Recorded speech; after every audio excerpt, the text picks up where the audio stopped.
ಅಖಂಡ ಭಾರತ ವಾಹಿನಿಯ ಸಮಸ್ತ ವೀಕ್ಷಕರಿಗೆ ನಮಸ್ಕಾರ. ಮತ್ತೊಂದು ವಿಡಿಯೋಗೆ ಸ್ವಾಗತ. ಭಾರತದಲ್ಲಿ ಮತ್ತೊಂದು ಆತ್ಮಹತ್ಯಾ ಬಾಂಬ್ ದಾಳಿ ನಡೆದಿದೆ. ದೇಶದ ಮಣಿಮುಕುಟ ಎನಿಸಿಕೊಂಡಿರೋ ರಾಷ್ಟ್ರ ರಾಜಧಾನಿ ದೆಹಲಿಯ ಕೆಂಪುಕೋಟೆ ಬಳಿ ನಡೆದ ಬ್ಲಾಸ್ಟ್ನಲ್ಲಿ 10ಕ್ಕೂ ಅಧಿಕ ಜನ ಸಾವನ್ನಪ್ಪಿದ್ದಾರೆ. ಈ ದುರಂತಕ್ಕೆ ಮುಸ್ಲಿಮರೇ ಕಾರಣ ಅನ್ನೋದನ್ನ ಹೊಸದಾಗಿ ಹೇಳಬೇಕಿಲ್ಲ.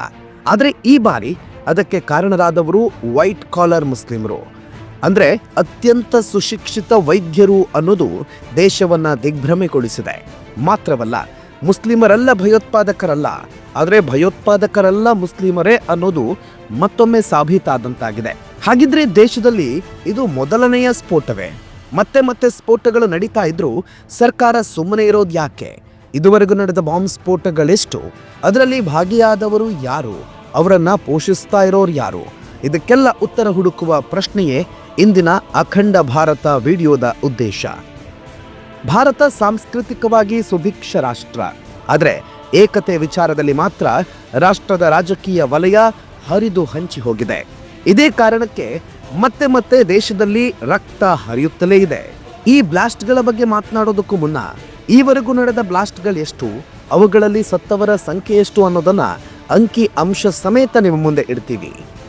ಭಾರತದ ಮೇಲೆ ಸ್ವಾತಂತ್ರ್ಯ ನಂತರ ಕೆಲವು ದಾಳಿಗಳು ಯಾವ್ಯಾವು ಅನ್ನೋದನ್ನು ನೋಡೋದಾದ್ರೆ, 1984ರ ಆಗಸ್ಟ್ 2ರಂದು ಮೇನಂಬಕ್ಕಂನಲ್ಲಿ ನಡೆದ ಬಾಂಬ್ ಸ್ಫೋಟ, ಒಟ್ಟು 30 ಜನ ಸಾವನ್ನಪ್ಪಿದ್ರು.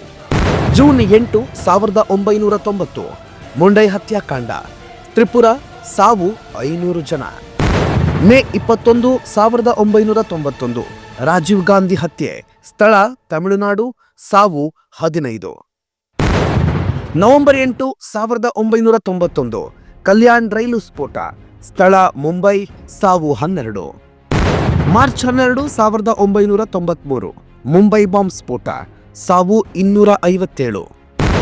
ಮಾರ್ಚ್ 17, 1993 ಬೌಬಜಾರ್ ಬಾಂಬ್ ಸ್ಫೋಟ, ಸ್ಥಳ ಕಲ್ಕತ್ತಾ, ಸಾವು 69.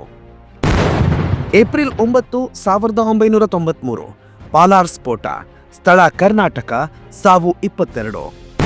ಮೇ 21, 1996 ದೌಸಾ ಸ್ಫೋಟ, ಸ್ಥಳ ರಾಜಸ್ಥಾನ್, ಸಾವು 14.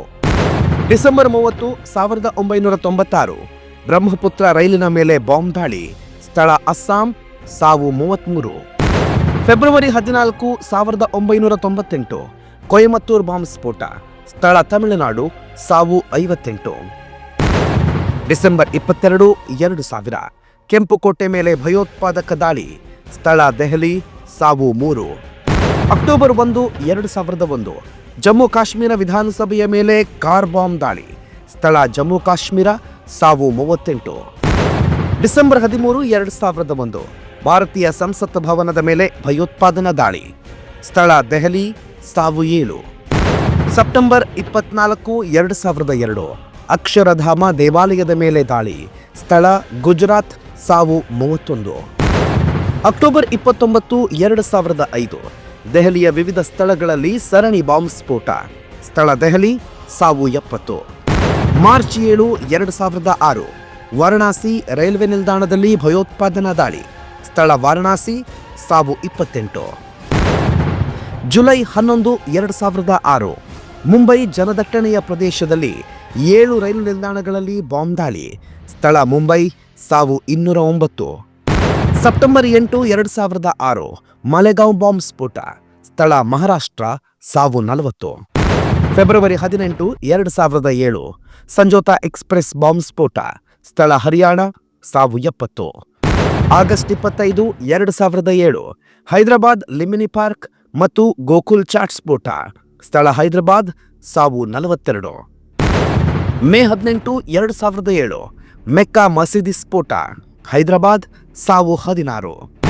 ಅಕ್ಟೋಬರ್ 11, 2007 ಅಜ್ಮೀರ್ ದರ್ಗಾ ಬಾಂಬ್ ಸ್ಫೋಟ, ಸ್ಥಳ ರಾಜಸ್ಥಾನ್, ಸಾವು 3.